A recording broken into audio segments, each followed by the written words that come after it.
Yo yo yo yo yo, halo semuanya. Gimana nih kabarnya lur? Semoga dalam keadaan sehat dan mood yang baik-baik aja ya lur ya. Jadi kali ini Mimin bakalan ngelanjutin dong gua series yaitu Solen. Dan buat temen-temen yang mungkin baru gabung, Mimin saranin untuk nonton bagian sebelumnya dulu. Linknya ada di deskripsi.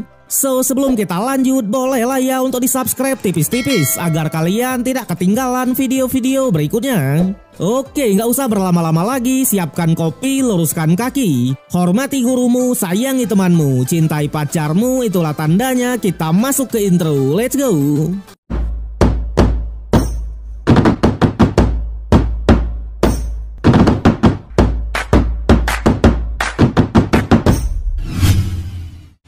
Cerita berlanjut di mana Mubai akhirnya selesai dalam menyerap tulang rohnya. Dijelaskan tulang roh ini merupakan kaki kanan angin topan penghisap darah. Diketahui ia memiliki teknik penghisap darah dan memungkinkan Mubai untuk memasuki mode liar. Dikatakan meskipun semua atributnya akan meningkat 100%, tapi minusnya di mode liar ini Mubai tak akan bisa menggunakan teknik yang lain dan juga ia bisa kehilangan kesadaran ketika di mode itu. Tentunya untuk sementara waktu ia tak akan menggunakan teknik tulang tersebut sampai Mubai mendapatkan tulang roh yang dapat meningkatkan kesadarannya sehingga ia bisa mengendalikan mode liarnya.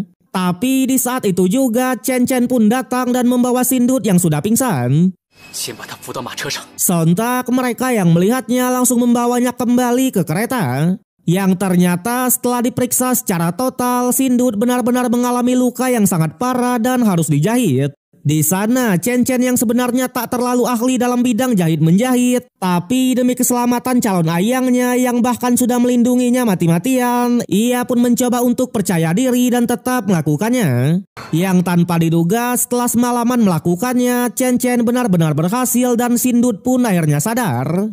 Tentunya Chen Chen lagi-lagi berterima kasih karena Ndut sudah melindunginya mati-matian. Sama halnya dengan Sindut, ia juga sangat berterima kasih. Tapi setelah semua yang dilakukan oleh Chen Chen, Sindut masih saja tidak peka dan beranggapan kalau Chen Chen tidak menyukainya. Sampai trio fuckboy pun masuk ke kereta dan menasehati si fuckboy junior ini. Di sana mereka hanya bilang jika Chen Chen tidak menyukainya, ia tak akan semalaman mengobati dan menunggu kesadaran dari Sindut. Alhasil Sindut yang menyadari kalau ternyata Chen Chen masih memberikannya kesempatan, ia pun sangatlah senang dan seperti biasa ia juga sangatlah antusias, ya kan? Waduh. Kemudian keesokan harinya mereka pun langsung melanjutkan perjalanannya. Sampai tibalah mereka di ujung barat kekaisaran yaitu di kota Lautan Han. Dijelaskan kota Lautan Han ini merupakan kota laut nomor 1 di kekaisaran Tiandu. Tentunya dari sinilah mereka akan pergi ke Pulau Dewa Lautnya nanti. Di sana Tang San menjelaskan kalau mereka akan menyewa sebuah kapal dan diperkirakan baru akan tiba di Pulau Dewa Lautnya sekitar 10 harian. Tapi tentunya mereka tak langsung lanjut berangkat, melainkan berkeliling kota terlebih dulu. Selain itu, Tang San juga berniat untuk bertanding di arena Roh Kota Lautan karena memang menurut pesan gurunya kemarin, Master Roh Laut dan Master Roh biasa seperti mereka ini memiliki gaya bertarung yang sangat berbeda. Oleh karena itulah mereka bisa memanfaatkan pengalaman bertarungnya sebelum tiba di Pulau Dewa Lautnya nanti. Tapi meskipun begitu, Tang San hanya menyuruh Ndut lah yang akan bertarung, sementara mereka akan menganalisa gaya bertarungnya saja. Di sana di arena rohnya terlihat berbeda dengan arena-arena sebelumnya. Arena roh yang satu ini memiliki tema air laut. Bahkan di arenanya juga dipenuhi oleh air laut. Tentunya mereka tak hanya mengutus Ndut seorang untuk bertarung, melainkan adalah pertandingan duo dengan menurunkan duo bucin barunya. Dikatakan pertandingan ini adalah pertandingan pertamanya Chen Chen dalam bertarung di arena resmi. Tak hanya itu, ternyata alasan Tang San hanya menyuruh Ndut dan Chen Chen untuk bertarung karena memang jika mereka terlalu banyak menunjukkan kekuatan, takutnya hanya akan memancing balai roh pelindung saja. Terlebih lagi, Sindut dan Chen Chen sama-sama memiliki kekuatan terbang sehingga mereka tak akan mengalami kerugian yang besar. Di sana di arena lawan mereka ini juga enggaklah main-main yaitu tim saudara Roh Lautan. Dijelaskan mereka merupakan saudara kembar Hai Bai dan Hai Gui yang memang sangat diunggulkan jika dalam pertarungan air.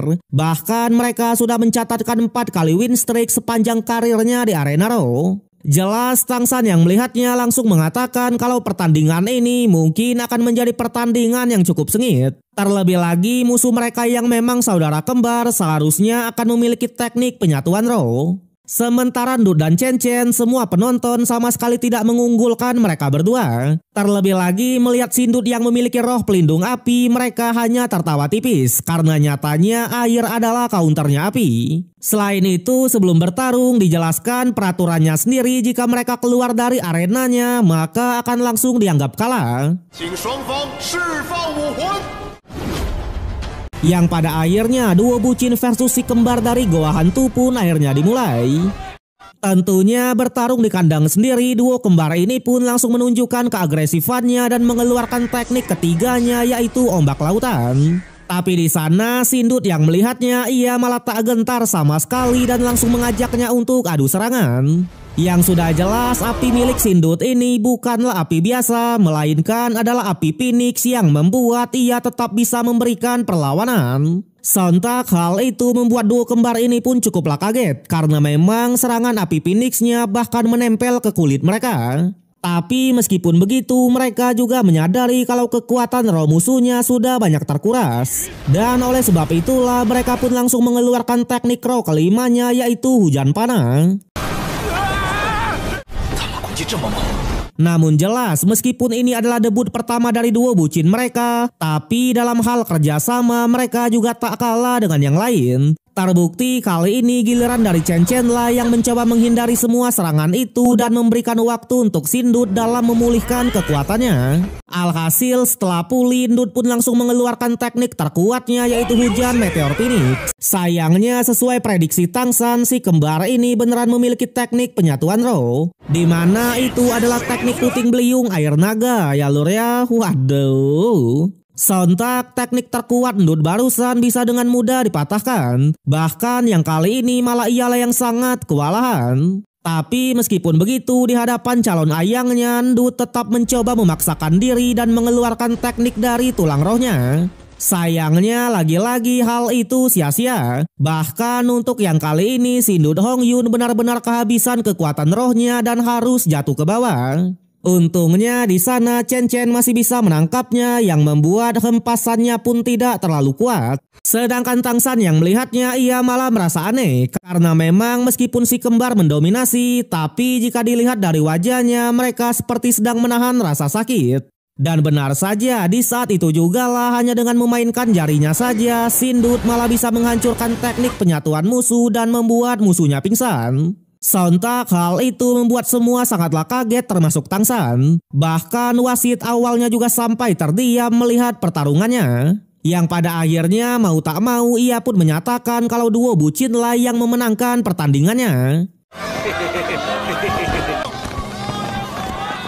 Di sana Sindut yang melihat musuhnya sudah tak berdaya, ia pun juga langsung meminta maaf dan bergegas menyembuhkannya. Karena memang hanya ialah yang bisa menyembuhkan luka mereka. Sontak duo kembar sendiri mereka juga sangatlah profesional dan mau menerima kekalahannya ini. Tentunya para monster lain yang melihatnya sedikit memuji kerja sama mereka yang memang semakin kompak. Kemudian barulah Sindut pun menjelaskan kenapa ia bisa menang dengan cara yang cukup aneh tadi. Karena ternyata ketika ia menggunakan teknik tulang rohnya, ia berhasil memasukkan apinya ke tubuh musuh dan perlahan merusak saraf mereka. Yang membuat hanya tinggal menunggu waktu saja sampai apinya meledak dan musuh pun pingsan. Yang pada akhirnya mereka pun keluar dari arenanya. Tapi di sana Sindut bilang jika saja ia dan Chen Chen tak memiliki kekuatan terbang, takutnya mereka pasti akan kalah. Karena memang Master Roh Lautan itu jika di laut mereka bisa menggandakan kekuatan rohnya.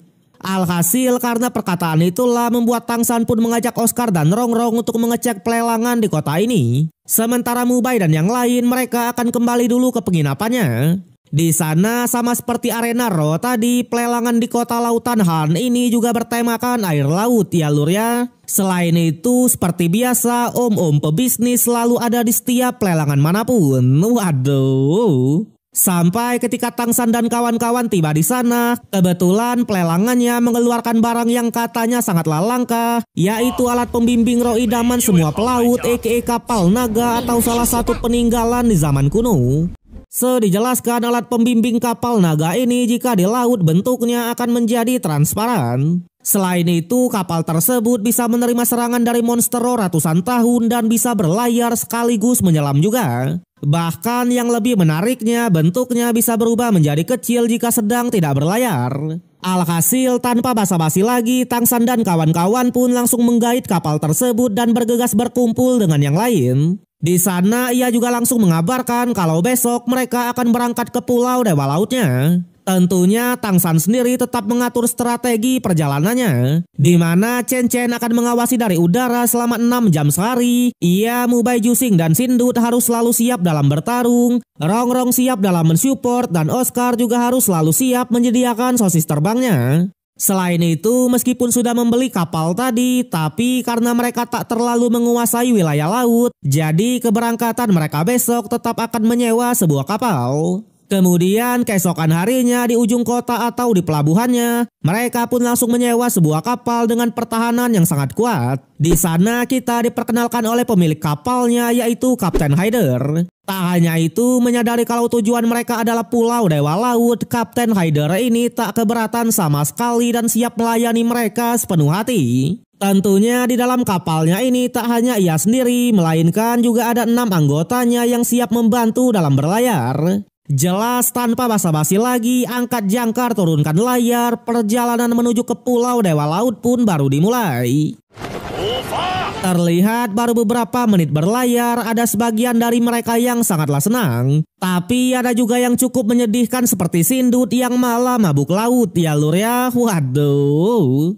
Di sana di perjalanan Tang San sempat mengobrol tipis dengan Kapten Haider. Dikatakan kalau kapal mereka ini sudah diolesi oleh semacam obat yang dibenci oleh monster laut sehingga monster laut tak akan mau mendekat. Tapi jika memang ada monster yang mendekat, mereka akan menganggapnya sial saja. Karena katanya mau sekuat apapun kapal tersebut, jika sudah diserang oleh monster laut maka tak akan bisa bertahan.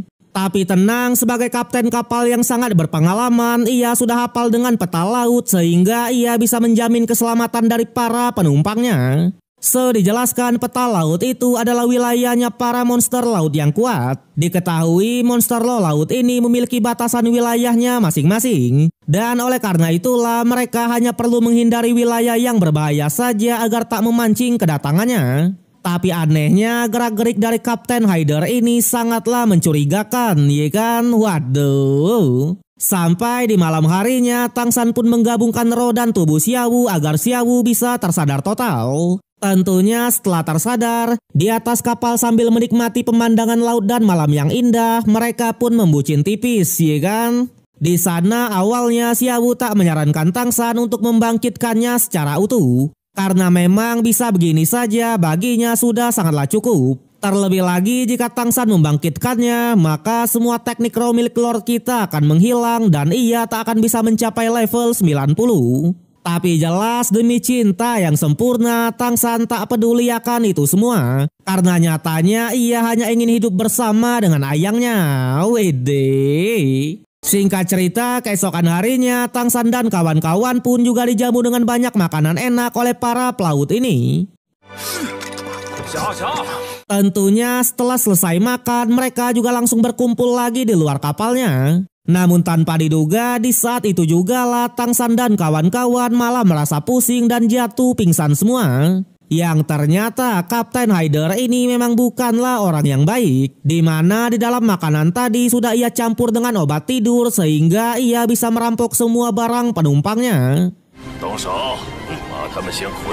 Tapi sayangnya ketika mereka mau menggeledahnya, ternyata Tang San dan kawan-kawan hanyalah berpura-pura. Tentunya satu-satunya alasan kenapa obat biusnya tidak mempan karena sebelumnya mereka sudah memakan sosis penawar racun milik Oscar. Di sana ternyata Tang San juga sudah mencurigai mereka sedari awal karena memang pasukan Haider ini sudah mencoba menyembunyikan kekuatannya. Dan benar saja karena sudah tertangkap basah, mereka pun akhirnya menunjukkan identitas aslinya sebagai seorang master roh sekaligus bajak laut. Tapi sayangnya yang ada di hadapan mereka ini adalah sekelompok monster. Bahkan hanya dengan rumput peraknya saja Tangsan sudah bisa menangkap mereka semua. Namun tanpa diduga keenam anggotanya ini memiliki roh pelindung air semua sehingga ia bisa meloloskan diri dan mencoba menyerang mereka dengan teknik ular airnya. Di mana meskipun Tangsan dan kawan-kawan sudah bergelar kaisar, tapi jika kapalnya dijatuhkan mereka tetap tak akan bisa bertahan. Sontak hal itu membuat Kapten Hyder sendiri juga cukuplah panik karena memang ia masih berada di tangan Tangsan.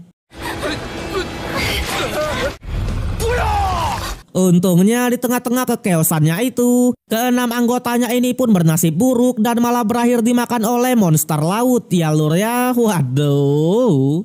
Jelas mereka yang melihatnya tak bisa apa-apa dan hanya mengatakan kalau inilah yang dinamakan sebuah karma. Kemudian untuk Kapten Hyder yang memang sisa sendiri, ia pun langsung meminta ampun dan mengatakan kalau mereka ini disuruh oleh bajak laut Mutiara Ungu. Alhasil Tangsan pun masih mau mengampuninya dan memberikannya kesempatan. Sementara di malam harinya, kali ini giliran dari Sindut dan Chen Chen lah yang membucin tipis. Di mana mereka mengobrolkan akan banyak hal. Tapi pada akhirnya karena jiwa fuckboy Sindut itu sendiri, ia pun tetap harus berakhir tragis, ya kan? Waduh.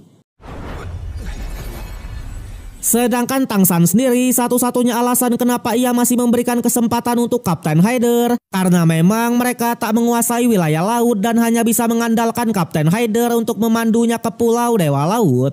Tapi meskipun begitu demi keamanan bersama mereka akan bergantian berjaga malam. Dan benar saja Kapten Hyder ini masih sangatlah dendam dengan kejadian tadi karena ternyata salah satu anggotanya adalah anaknya sendiri. Di sana ia yang memang sudah pasrah akan kematiannya malah menggerakkan kapalnya ke wilayah monster terkuat dan menjatuhkan banyak bom untuk memancing monsternya agar keluar.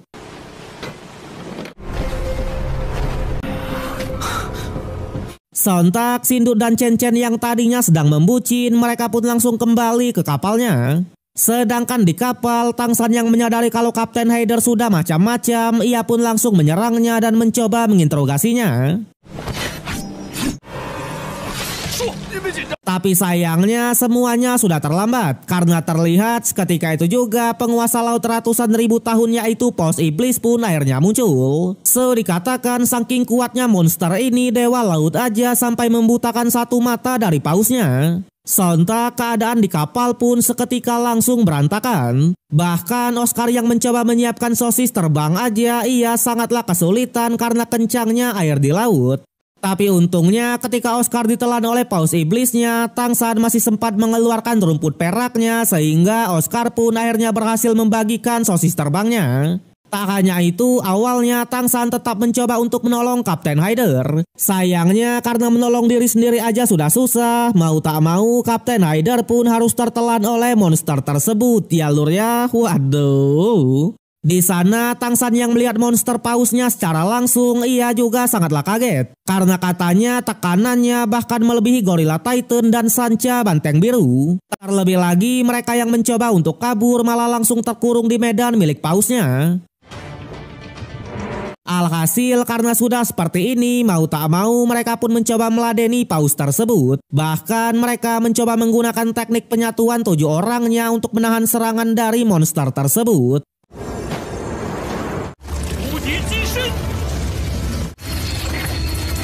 Sayangnya meskipun mereka sudah bersatu, mereka hanya bisa menghancurkan medannya saja tapi tidak dengan serangannya.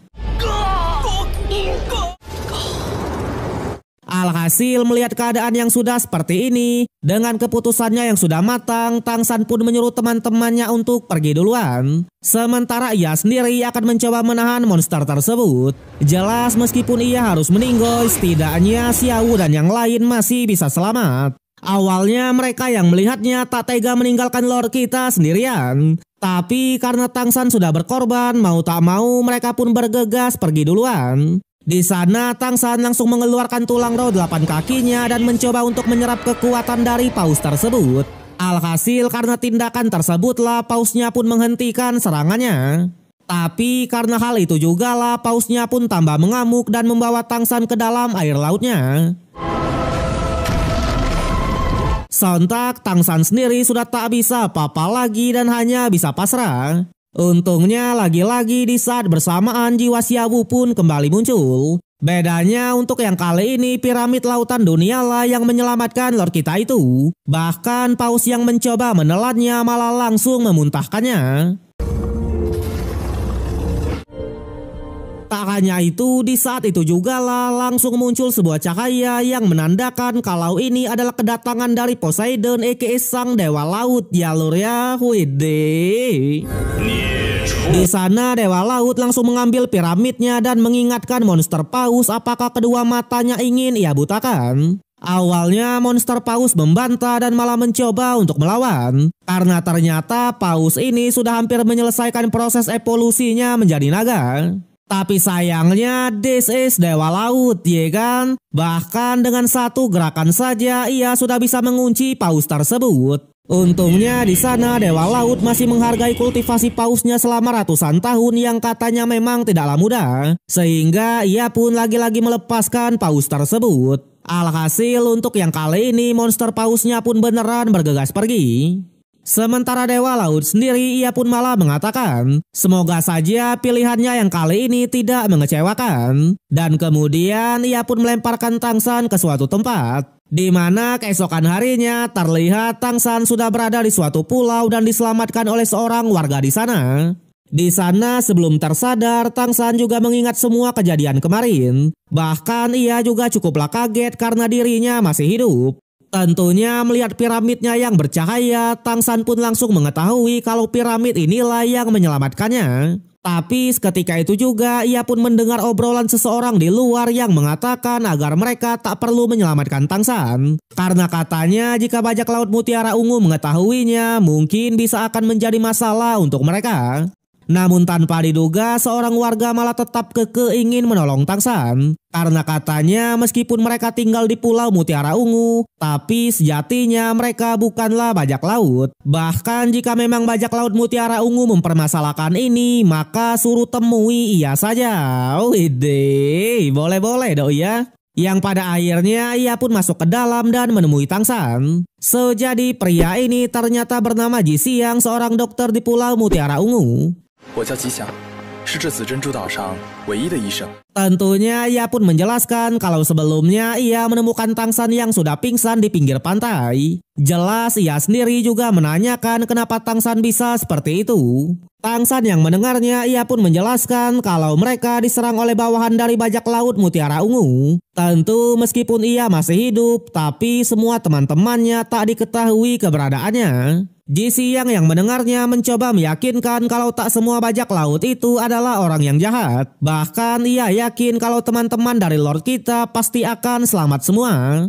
Alhasil Tangsan yang melihat ketulusan dari Ji Xiang yang sudah membantunya, ia pun sangat berterima kasih. Kemudian tanpa diduga setelah menyerap kekuatan dari monster paus kemarin, tulang roh 8 kakinya lagi-lagi berkembang. Tapi bedanya untuk yang kali ini malah terlalu kuat sehingga Tangsan sendiri hampir tak bisa menahannya. Yang pada akhirnya ia pun mencoba untuk fokus memulihkan diri agar ia bisa mencari teman-temannya. Singkat cerita, hari demi hari pun berlalu dan Tangsan terus-terusan memulihkan diri. Bahkan Ji Xiang yang melihatnya ia juga sangatlah kaget. Karena memang proses pemulihan dari Lord kita benar-benar sangatlah cepat dan sudah melampaui manusia biasa. Terlebih lagi di saat itu juga lah Tangsan malah naik ke level 67. Tapi seketika itu juga malah terdengar suara seseorang yang meminta bantuan kepada Dokter Ji Xiang untuk menyembuhkan luka dari adiknya. Di sana Ji Xiang sebagai dokter satu-satunya di pulau ini ia pun mencoba menyembuhkannya. Sayangnya karena ia tak punya kekuatan roh, jadi ia tak bisa menutup bagian syaraf pentingnya. Sampai Tangsan pun keluar dan langsung menawarkan biar ialah yang membantu. Awalnya para bajak laut ini pun tak percaya bahkan ingin menyerangnya. Tapi untungnya Ji Xiang langsung memperbolehkannya, yang membuat mereka semua pun malah terdiam karena Tangsan beneran bisa menutupi bagian syarafnya. Tentu untuk sisanya ia serahkan kepada Dokter Ji Xiang itu sendiri. Di sana melihat cara pengobatan Ji Xiang yang memang sangatlah cepat, Tangsan pun langsung mengetahui kalau roh pelindungnya adalah sebuah jarum. Sampai singkat cerita proses penyembuhannya pun akhirnya selesai. Sontak ia pun sangatlah berterima kasih. Bahkan ia juga meminta maaf atas ketidakpercayaannya kepada Tang San tadi. Waduh. Tapi di sana Ji Xiang yang melihat semuanya, ia pun malah sedikit minder. Karena katanya sebagai dokter satu-satunya di pulau ini, ia malah tak bisa menutup bagian syaraf. Terlebih lagi ia sendiri terlahir tanpa kekuatan roh sedikit pun. Tang San yang mendengarnya, ia pun langsung menawarkan kalau ia bersedia membantu Ji Xiang untuk meningkatkan kekuatan rohnya. Alhasil Ji Xiang pun benar-benar sangatlah kaget. Cerita berlanjut di mana Tang San bersedia untuk membantu Ji Xiang menjadi seorang Master Roh. Bahkan ia juga menerimanya sebagai murid. Tak hanya itu, mulai ke depannya Ji Xiang juga sudah secara resmi menjadi bagian dari Kelentang. Di sana Tang San langsung memberikan tanaman ginseng puluhan ribu tahunnya untuk membantu pelatihan dasarnya. Dikatakan tanaman tersebut ia dapatkan di mata air es dan api kemarin. Tentunya setelah Ji Xiang memakannya, Tang San juga langsung menyalurkan kekuatan rohnya untuk memancing kekuatan di tubuh dari Ji Xiang. Yang sudah jelas keesokan harinya, perlahan Ji Xiang pun mulai merasakan akan kekuatan rohnya. Kemudian Tang San pun juga menanyakan soal kapten dari bajak laut Mutiara Ungu. Dijelaskan menurut Ji Xiang kaptennya sendiri sangatlah baik, bahkan ia sering memberikan uang kepada nelayan kecil. Selain itu, untuk Kapten Haider kemarin, ternyata ia sudah cukup berkontribusi untuk bajak laut Mutiara Ungu, sehingga ia pun dijadikan sebagai bawahan. Tapi minusnya, ia malah memanfaatkannya untuk melakukan tindak kejahatan. Di sana, karena Ji Xiang ini kenal dengan ketua dari bajak laut Mutiara Ungu, Tang San pun berniat membayar mereka untuk membantu dalam mencari teman-temannya. Alhasil Ji Xiang sendiri juga tak keberatan sama sekali dan akan mempertemukan Tang San dengan ketua bajak lautnya. Di perjalanan dijelaskan bajak laut Mutiara Ungu ini memiliki kurang lebih 3.000 anggota dan 200 Master Roh di antaranya. Tentunya untuk yang terkuat sendiri adalah ketuanya yang memang sudah digelar Kaisar. Singkat cerita, sesampainya di kapal bajak lautnya, tanpa diduga semua teman-temannya sudah tak berdaya dan sudah diikat di kapal itu. Sontak, Tang San sendiri langsung bergegas menyelamatkannya. Selain itu, melihat bayangan Xiaowu yang seperti digoda oleh seseorang, ia pun juga sangatlah marah dan langsung menerobos ruangannya. Tapi ternyata itu adalah seorang ciwi cantik yang bernama Zizhenzu, di mana ia adalah ketua dari bajak laut Mutiara Ungu dengan roh pelindungnya ular laut ilusi. Namun di sana ia yang melihat Tang San mencoba mengambil Xiaowu malah marah balik yang membuat pertarungan di antara mereka pun langsung terjadi.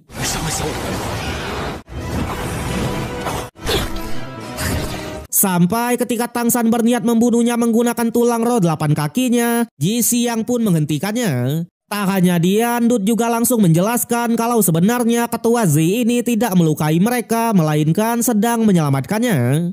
Yang ternyata setelah terpisah kemarin, mereka sempat dihadang oleh seekor monster ular laut. Tapi ketika mereka membunuh monster tersebut, mereka semua malah terkena racun es dari monsternya yang membuat mereka pun sampai pingsan. Sampai mereka ditemukan oleh ketua Zi dan dibawa ke kapal ini. Dikatakan monster ular laut yang mereka lawan kemarin sama dengan roh pelindung dari ketua Zi. Tapi sayangnya ketua Zi tak bisa menyembuhkan racun tersebut dan hanya bisa mengikat mereka untuk menghilangkan racun esnya dengan sinar matahari.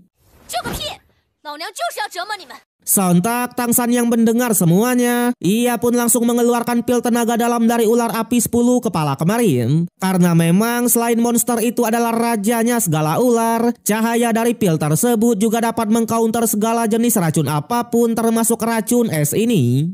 Alhasil seketika semua teman-temannya pun berhasil disembuhkan. Di sana karena ketua Zi sudah menyelamatkan teman-temannya, Tang San pun mau mengampuni dan ingin mengambil Xiaowu-nya lagi karena memang Xiaowu adalah calon istrinya. Tapi tanpa diduga ketua Zi ini malah menolak karena menurutnya Tang San tak bisa melindungi Xiaowu. Yang pada akhirnya mereka pun membuat kesepakatan dan akan bertaruh, di mana Tang San harus menangkap ketua Zi dalam waktu setengah jam tanpa menggunakan teknik roh apapun. Tentu jika ia menang, selain Xiaowu dilepaskan, ketua Zi juga akan memanggilnya sebagai ketua. Begitu sebaliknya, jika Tang San lah yang kalah, maka ketua Zi bebas melakukan apapun yang ia mau. Alhasil tanpa basa-basi lagi pertaruhan mereka pun langsung dimulai. Di sana Ketua Z juga dibantu oleh anggota bajak lautnya agar Tang San tak bisa menangkapnya. Terlihat kejar-kejaran di antara mereka ini juga cukuplah seru, di mana trik demi trik dan tipu menipu pun terus terjadi, ya kan? Bahkan Tang San juga sempat tertipu karena sudah menangkap Ketua Z yang palsu. Sementara Ketua Z yang asli ternyata ia sudah sampai di sebuah pantai dan sudah merasa menang. Sayangnya seketika itu juga Lord Tang San dengan penyamaran bajak lautnya muncul tepat di belakangnya. Sontak Ketua Z sendiri ia pun sangatlah kaget. Bahkan ia langsung mengeluarkan teknik keenamnya untuk mengurung Tang San. Sedangkan ia sendiri akan masuk ke laut agar tidak ditangkap. Tapi lagi-lagi Lord Tang San masih memiliki skill 2 dari piramid lautan dunia, sehingga ia bisa menangkap Ketua Z dan malah Ketua Z lah yang harus terkurung di dalam piramidanya. Di sana ketika ia kembali ke kapal, awalnya semua beranggapan kalau Tang San sudah kalah karena memang ia hanya kembali sendirian. Namun jelas ketika itu juga ia pun mengeluarkan piramidanya dan langsung terdengar suara dari ketua mereka yang meminta untuk dilepaskan. Di sana ketika dilepaskan, untungnya Ketua Z ini mau mengakui kekalahannya. Bahkan ia juga langsung memanggil Tang San dengan sebutan Pak Bos, ya kan? Widih. Selain itu, sebagai seorang bawahan, ia juga sedikit menggoda Tang San dan mengatakan kalau ia siap melayani apapun yang Pak Bos mau. Aduh, Lord, sikat Lord.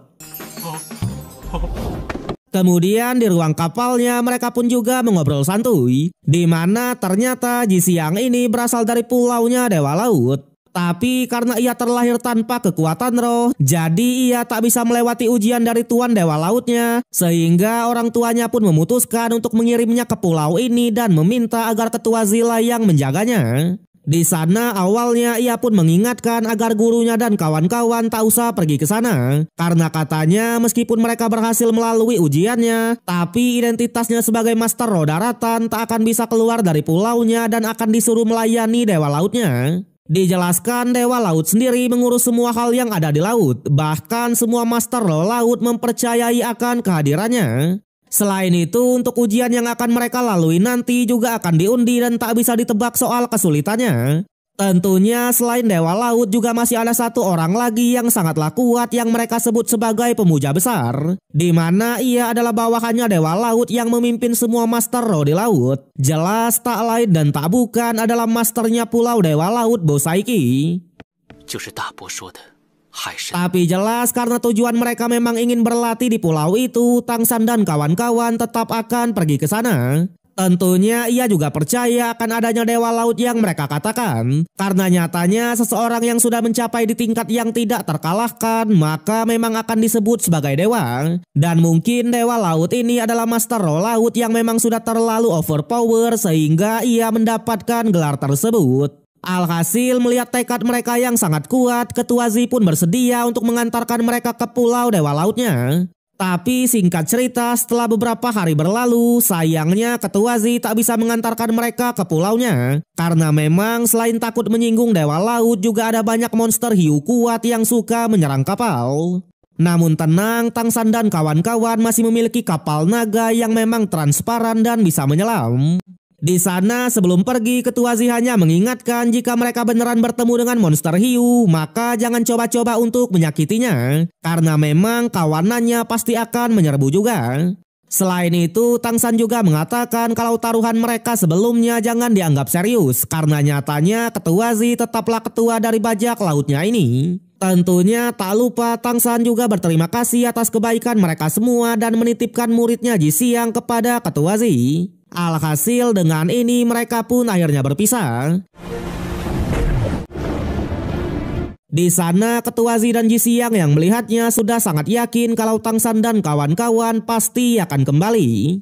Sementara Tang San sendiri terlihat kapal naganya ini benar-benar sangatlah megah sekaligus canggih, ya kan? Bahkan di dalam kapal ada sebuah mutiara yang bisa mendeteksi kedatangan dari monster laut. Sayangnya belum kering lidah, seketika mereka pun langsung disambut oleh sekumpulan monster hiu puluhan ribu tahun. Di sana meskipun Tang San sudah menggunakan teknik piramida perlindungan agar kapalnya tidak terlihat, tapi sialnya kapal mereka tetap tertabrak oleh monster hiu yang membuat kapal selamnya pun harus terhenti. Untungnya keberadaan mereka tak ketahuan oleh para monster tersebut yang membuat meskipun tanpa kapal naga, mereka tetap bisa melanjutkan perjalanannya dengan berjalan di dasar laut di bawah perlindungan piramidanya. Sampai singkat cerita, setelah cukup lama berjalan, mereka pun tiba di ujung lautnya yang menandakan kalau mereka sudah sampai di Pulau Dewa Laut.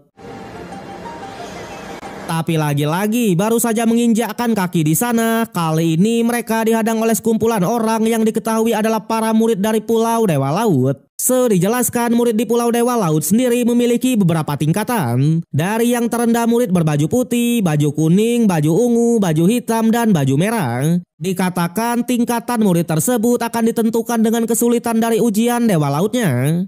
Namun ternyata para murid ini tak ada niat yang buruk, melainkan melihat Tang San dan kawan-kawan yang masih sangatlah muda tapi ingin berlatih di sini, ia pun menyarankan agar mereka mengurungkan saja niatnya itu daripada mati nganggur saat melewati ujiannya. Terlebih lagi ujiannya sendiri harus diselesaikan dan tak ada jalan mundur sama sekali. Tapi jelas Tang San dan kawan-kawan sudah memutuskan untuk tetap berlatih di sini. Yang pada akhirnya para murid ini pun akhirnya membawa mereka ke tempat ujiannya. Dijelaskan di Pulau Dewa Laut ini memiliki 7 menara suci yang masing-masing dijaga oleh pilar suci atau yang disebut sebagai anak Dewa Laut. Di mana di menara inilah mereka akan mendapatkan ujiannya. Di sana Tang San yang mencoba memeriksa menaranya, ia pun langsung dikagetkan dengan aura dari penjaga menaranya yang merupakan seorang Master Dolo. Dikatakan penjaga yang satu ini adalah Master Dolo kuda laut. Dijelaskan ujian Master Roh Laut dan Master Roh Daratan itu sedikit berbeda. Di mana untuk Master Roh Daratan memang agak dipersulit. Karena terlihat untuk mendapatkan ujian Dewa Lautnya mereka harus melewati sebuah ujian dulu dari Master Dolo kuda laut, yaitu menyeberangi lautnya sampai ke Menara Suci. Di sana Take pertama pun langsung menawarkan diri untuk menyeberangi laut tersebut. Yang sudah jelas dengan kemampuannya yang sekarang, Mubai bisa dengan mudah mengatasi sekumpulan monster lautnya. Bahkan melihat Master Dolo kuda laut yang mencoba menyerangnya, Mubai masih bisa berpikir jernih dengan mengandalkan transformasi harimaunya untuk berjalan di dasar laut. Alhasil tak butuh waktu lama, Mubai pun berhasil mencapai Menara Sucinya. Di sana Master kuda laut bahkan sampai memujinya yang hanya menggunakan teknik ketiga saja untuk menghindari serangannya tadi. Sedangkan Tang San dan kawan-kawan karena beberapa monster lautnya sudah diatasi oleh Mubai, jadi dengan menggunakan sosis terbang plus roh pelindungnya masing-masing, mereka juga bisa dengan mudah menyeberangi laut tersebut. Tapi Master kuda laut yang melihat kemampuan mereka yang sangat berbakat ini malah beranggapan kalau mereka adalah orang dari balai roh pelindung. Jelas sebagai Take pertama, Mubai pun langsung menyangkalnya dan menjelaskan soal identitas mereka masing-masing. Sayangnya Master kuda laut malah tak percaya dan tetap beranggapan kalau mereka adalah orang dari balai roh pelindung. Bahkan yang kali ini ia pun sampai mengusir mereka. Untungnya di saat itu jugalah piramida milik Tang San muncul, yang membuat Master kuda laut ini pun sampai ketar-ketir karena ternyata Tang San ini memiliki kekuatan dari Tuan Dewa Lautnya. Bahkan di sana ia langsung meminta maaf dan segera memulai ujian mereka. Waduh.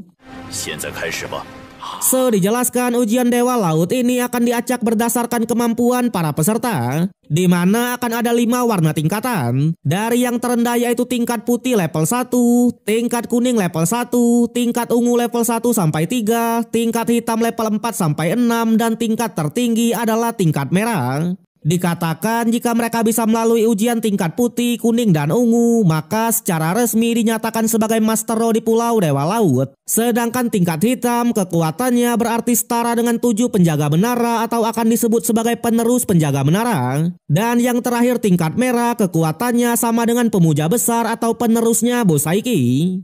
Tentunya sebagai Take pertama, Mubai lagi-lagi menjadi orang pertama yang akan menerima ujiannya.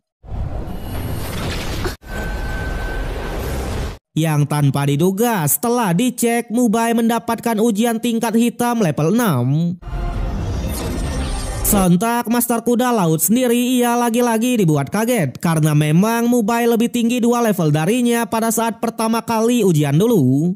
Tapi yang perlu digarisbawahi, semakin tinggi tingkatan maka semakin sulit juga ujiannya. Bahkan diceritakan selama ratusan tahun ini ujian tingkat hitam baru muncul 31 kali. Di mana dari 31 tersebut hanya 7 oranglah yang berhasil dan menjadi penjaga menara termasuk Master Kuda Laut. Selain itu, untuk Master Roda Daratan, pembagian ujiannya harus diselesaikan setiap 1 tahun sekali. Berbeda dengan Master Roda Laut yang diberikan waktu 10 tahun perbagiannya. Di sana Master Kuda Laut mengatakan kalau ia butuh waktu 40 tahun untuk menyelesaikan ujian tingkat hitam level 4-nya dan beberapa kali hampir meninggoy. Bahkan ia juga bilang di antara 7 penjaga menara hanya Master Naga Laut lah yang mendapatkan ujian tingkat hitam level 6. Dan oleh karena itulah ia pun mengingatkan sekali lagi apakah Mubai sudah yakin untuk menerima ujian ini. Karena memang ketika ujiannya sudah dimulai nanti ia tak akan bisa mundur sama sekali. Bahkan jika seseorang mencoba melarikan diri maka segel di keningnya akan meledak dan langsung meninggoy. Waduh. Tapi lagi-lagi para monster strike ini mereka sudah sangat yakin dengan keputusannya untuk berlatih. Yang membuat Master Kuda Laut pun kembali menentukan ujiannya. Di sana terlihat untuk Chen Chen ia hanya mendapatkan ujian tingkat rendah aka kuning level 1. Berbeda dengan 3 monster lainnya di mana Jusing mendapatkan tingkat hitam level 5. Sedangkan Do dan Oscar mereka sama seperti Mubai yaitu tingkat hitam level 6. Sontak Master Kuda Laut lagi-lagi dibuat kaget karena memang tepat di depannya ini sudah muncul 4 ujian di tingkat hitam. Tapi jelas berbeda dengan Chen Chen di mana ia yang melihat semuanya malah dibuat minder karena katanya perbedaan kemampuannya sudah sangat tertinggal jauh. Terlebih lagi di saat itu juga lah tubuh Rongrong malah mengeluarkan cahaya merah yang menandakan kalau ia mendapatkan ujian tingkat tertinggi level 7 atau penerusnya dari Bosaiki. Ya lur ya, wede. Bahkan Master Kuda Laut yang melihatnya ia malah langsung memberikan hormatnya kepada Rongrong. Dikatakan dengan dapatnya tingkat merah ini di masa depan Rongrong ditakdirkan untuk mengurus pulau Dewa Lautnya. Kemudian penentuan ujian terakhir adalah Tangsan, di mana secara mengejutkan tiba-tiba langit memunculkan bayangan dari sang Dewa Lautnya dan malah memunculkan ujian tingkat merah di level 1. Tapi jelas belum sampai di situ, di saat bersamaan tubuh Xiaowu tiba-tiba juga mengeluarkan cahaya dan menghampiri Tangsan. Di sana Bosaiki bahkan mengatakan kalau ia sudah menunggu seseorang ini selama 100 tahun. Yang pada akhirnya Xiaowu lah yang mendapatkan segel merah atau ujian di tingkat merah tadi. Sedangkan untuk Tangsan ia malah sangat berbeda dengan yang lain yaitu segel emas. Dikatakan Tangsan harus menyelesaikan 9 ujian sekaligus yang bahkan Master Kuda Laut aja ia tak tahu apa-apa. Karena memang ia tak pernah melihat kejadian seperti ini. Sampai terdengarlah suara dari Bosaiki yang mengatakan kalau ujian yang didapatkan oleh Tangsan itu adalah tingkatnya Dewa Laut level 9 yang menandakan kalau Tangsan ini adalah penerusnya Dewa Laut. Ya lur ya, wede. Sedangkan untuk Xiaowu kenapa ia bisa mendapatkan ujian tingkat merah level 1 karena katanya itu merupakan bagian dari 9 ujian Tangsan. Kemudian barulah ia pun menunjukkan diri. Jadi Master di Pulau Dewa Laut Bosaiki ini adalah seorang cewek cantik dengan pesonanya yang luar biasa. Di sana ia juga tak menyangka kalau Tangsan adalah penerus resmi dari Dewa Laut. Tentunya ia pun juga langsung menanyakan soal latar belakang dari Tangsan. Yang sudah jelas ia lagi-lagi dibuat kaget karena memang kakek buyutnya Tangsan ini adalah Tang Chen. Sontak Bosaiki lagi-lagi tak menyangka kalau orang yang ia tunggu selama 100 tahun ini adalah cicitnya Tang Chen. Yang pada akhirnya ia pun hanya mengatakan sebelum 8 orang ini menyelesaikan ujiannya, mereka dinyatakan sebagai tamu terhormat. Tentu meskipun 7 penjaga tak boleh membantu mereka dalam menyelesaikan ujiannya, tapi 7 penjaga harus melayani Tangsan dan kawan-kawan sebaik mungkin. Tak hanya itu, Bosaiki juga mengingatkan untuk ujian Dewa Laut tingkat 9-nya Tangsan harus ia selesaikan minimal 1 dalam setahun. Di sana ia juga mengatakan untuk Tangsan tak ada kata gagal dalam misinya karena memang ujiannya ini menyangkut masa depan dari Pulau Dewa Laut itu sendiri. Waduh, Lord. Kemudian Master Kuda Laut pun juga mengatakan kalau ujian mereka akan dimulai besok. Dan sekarang mereka semua akan ia bawa ke kediamannya terlebih dulu yang ada di kota Kuda Laut. Sejadi Pulau Dewa Laut ini selain memiliki 7 menara suci, mereka juga memiliki 7 kota berbeda yang masing-masing setiap kotanya diisi oleh 1000 orang yang merupakan murid kepercayaan dari Tuan Dewa Laut semua. Terlihat di sana untuk kota Kuda Laut sendiri juga sangatlah indah, di mana selain bertemakan air, juga dikelilingi oleh banyak ikan-ikan langka sebagai penghiasnya. Sampai tibalah mereka di dalam kotanya atau di kediamannya dari Master Kuda Laut. Tentunya sebagai tamu terhormat, mereka juga sangatlah dijamu dan disajikan oleh banyak makanan lezat, ya kan? Sementara Master Kuda Lautnya sendiri, ia kembali ke menaranya untuk berlatih. Di sana mereka juga akhirnya mengecek ujian pertamanya masing-masing. Dari Chen-Chen yang di tingkat kuning, di mana ujian pertamanya ia akan melawan monster laut imajiner yang ada di depan menara suci dan memiliki batas waktu sebulan saja. Berbeda dengan yang lain, di mana mereka mendapatkan ujian pertama yang sama, yaitu pergi ke tempat terlarang Dewa Laut dan harus menerobos tangga cahaya Dewa Laut yang ada di pusat pulaunya. Bedanya hanya dalam menaiki anak tangganya saja, di mana Jusing, Mubai, Oscar, dan Ndut mereka akan menaiki 108 anak tangga. Sedangkan untuk Rongrong sebagai penerus Bosaiki 136 anak tangga dan Tangsan sebagai penerus Dewa Laut juga enggaklah main-main, yaitu 333 anak tangga ya lur ya. Waduh. Dikatakan mereka bisa mundur di pertengahan dan memiliki batas waktu 1 tahun. Tapi meskipun begitu, mereka sudah bisa menebak kalau setiap anak tangganya pasti memiliki tekanan yang sangat kuat. Kemudian keesokan harinya ketika mau bersiap menjalankan ujiannya, para ciwi-ciwi pun malah dibuat panik karena ternyata Chen-Chen sudah menghilang. Tapi Sindut yang mendengarnya, ia sudah mengetahui kalau Chen-Chen sudah pergi duluan. Dan oleh karena itulah mereka tak perlu mengkhawatirkannya dan fokus saja dalam ujian ini. Kebetulan di saat yang sama seorang murid pun menjemput mereka dan akan mengantarkannya ke tempat ujian. Singkat cerita, mereka pun sudah sampai di Gunung Dewa Laut. Di sana lagi-lagi mereka harus menyeberangi sebuah lautan agar bisa mencapai tempat terlarang atau tempat ujiannya.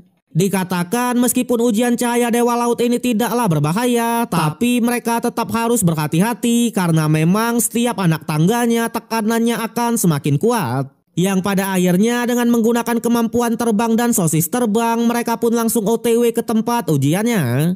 Tentunya sesampainya di sana, Mubai dan Tangsan langsung mencoba untuk menerobos cahaya tersebut. Sayangnya mereka berdua malah langsung terpental. Yang ternyata cahaya Dewa Laut ini bisa memantulkan serangan apapun yang menandakan kalau mereka harus menaikinya dengan perlahan. Sementara untuk Chen-Chen sendiri di ujian pertamanya ini ia akan dipandu oleh Master Kuda Laut. Di mana karena Chen-Chen sudah siap, jadi ia pun juga langsung membelah lautannya dan menyuruh Chen-Chen untuk masuk ke dalam untuk menemui monster laut imajinernya. Balik lagi ke Tangsan dan kawan-kawan, di mana kali ini ia dan Mubai lagi-lagi mencoba menaiki anak tangganya secara perlahan. Dan benar saja untuk melewati ujiannya memang harus seperti ini. Tapi tentu tekanannya juga enggaklah main-main. Bahkan Mubai yang sudah menggunakan mode transformasi Dewa Harimaunya, ia hanya bisa menyentuh anak tangga yang ke-38 saja. Dan kemudian ia pun langsung jatuh ke bawah lagi.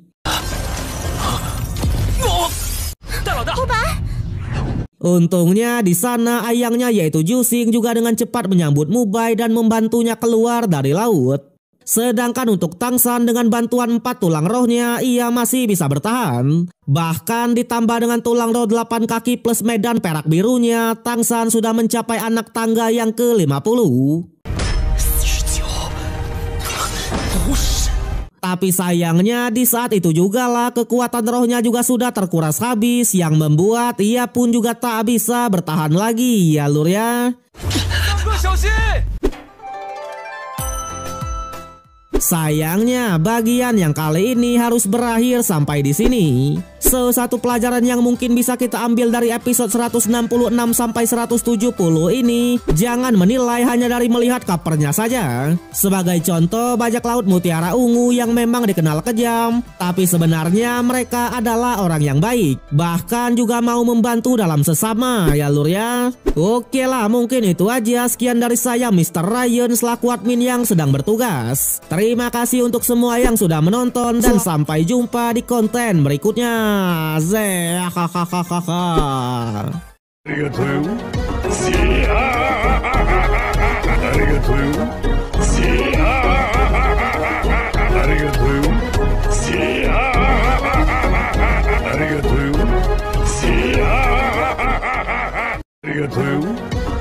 ya.